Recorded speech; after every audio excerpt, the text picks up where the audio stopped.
This episode of the Old Dogs REI Network is brought to you by Mino Studio. Mino Studio is a pre- and post-production facility for all of your audio needs. Mino Studio's founder is an accredited audio engineer with top 40 and indie album credits.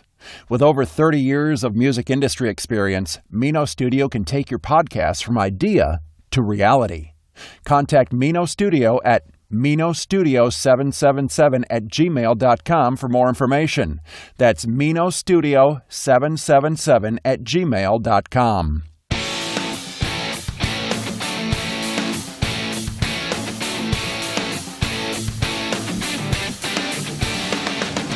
Welcome to the Old Dogs REI Network, where cash flow is king. Real estate investing, the means, so you can enjoy your retirement dreams. This is the show where we cut right to the chase. No sales pitch, no long monologues, just simple how-to real estate investing advice. So you can earn the passive income you need to enjoy your retirement today.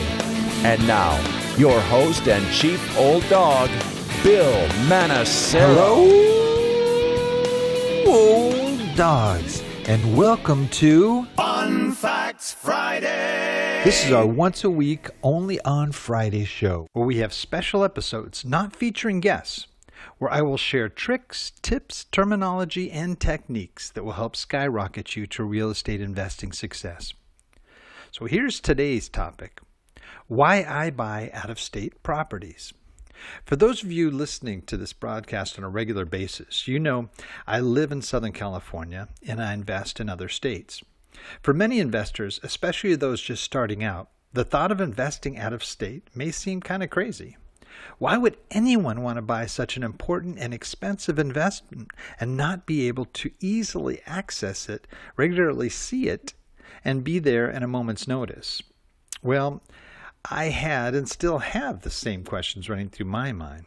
I would love to buy in California if the numbers worked for me, but they don't. Believe me, I looked all over the state, and although I found some cheap properties here and there, the numbers just didn't work. Cap rate, cash ratios, and price to rent ratios are so ridiculously low, it really reduces the chance of generating what I can in other states. I suppose if I had a very large cash reserve, it might be a different story, because people certainly do make good money here in real estate. However, as a beginning investor, it just doesn't make sense. For me, I really felt like it was going to start, if I was really going to start investing, the only way I could do it was by buying outside of California. There's a lot more properties that meet my criteria and budget in other states.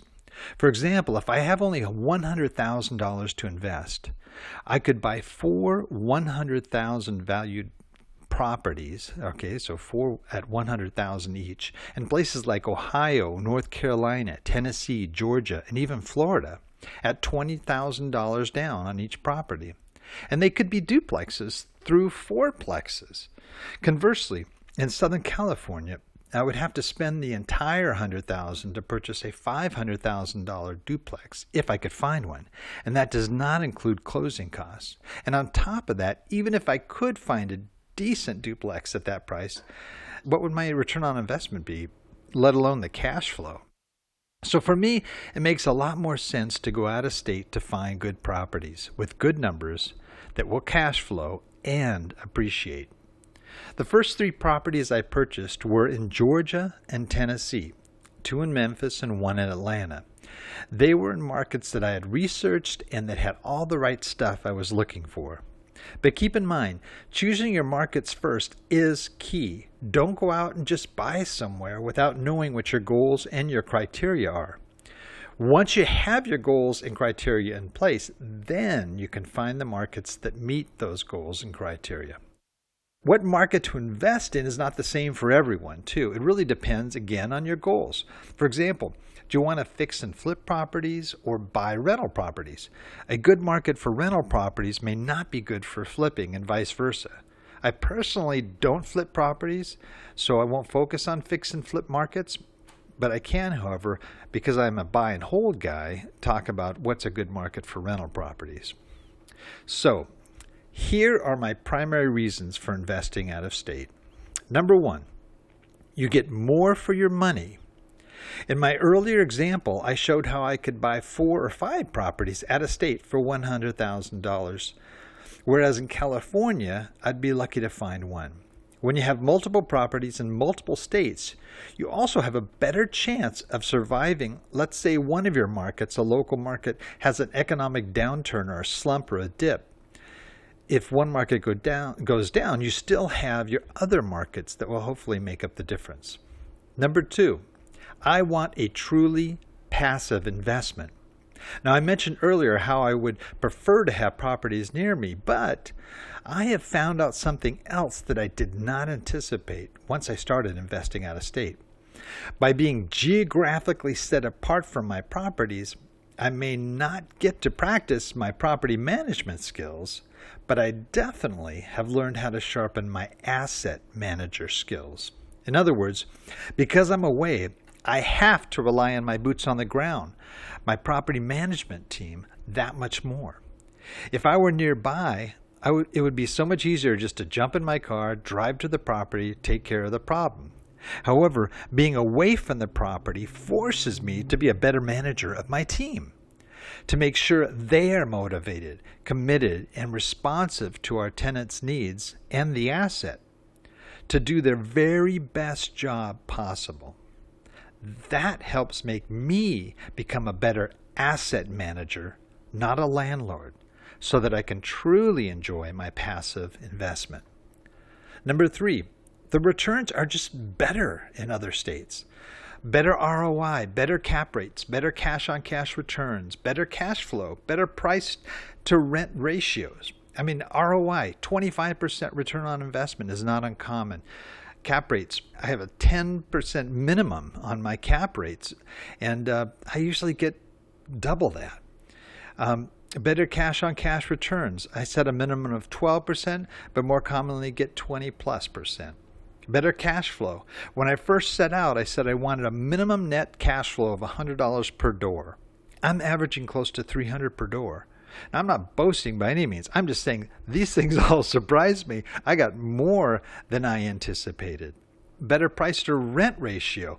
2% is common. 4 to 5% is certainly possible. It's hard to beat the numbers of investments in other states if you pick right. That's what's so compelling about being able to find those kinds of properties. Number 4, better state laws. When you buy out of state, you can choose to select states that are much friendlier to landlords and owners. You can avoid things like rent control and anti-landlord laws. For example, in California, it can take months, and I have even heard in some cases a year or longer, to evict a non-rent paying tenant. Whereas in places like Tennessee, evictions can be completed in as short as 2 weeks.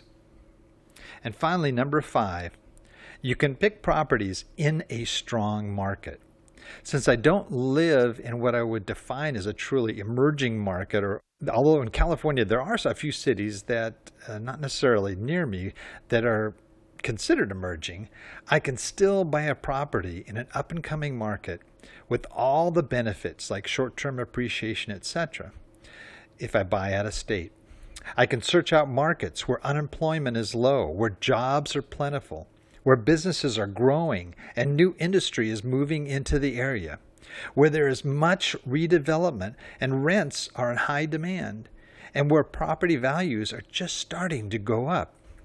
Then, besides just the great ratios and returns my property gets, I would also see significant appreciation, increasing rents, and a better overall return on my investment.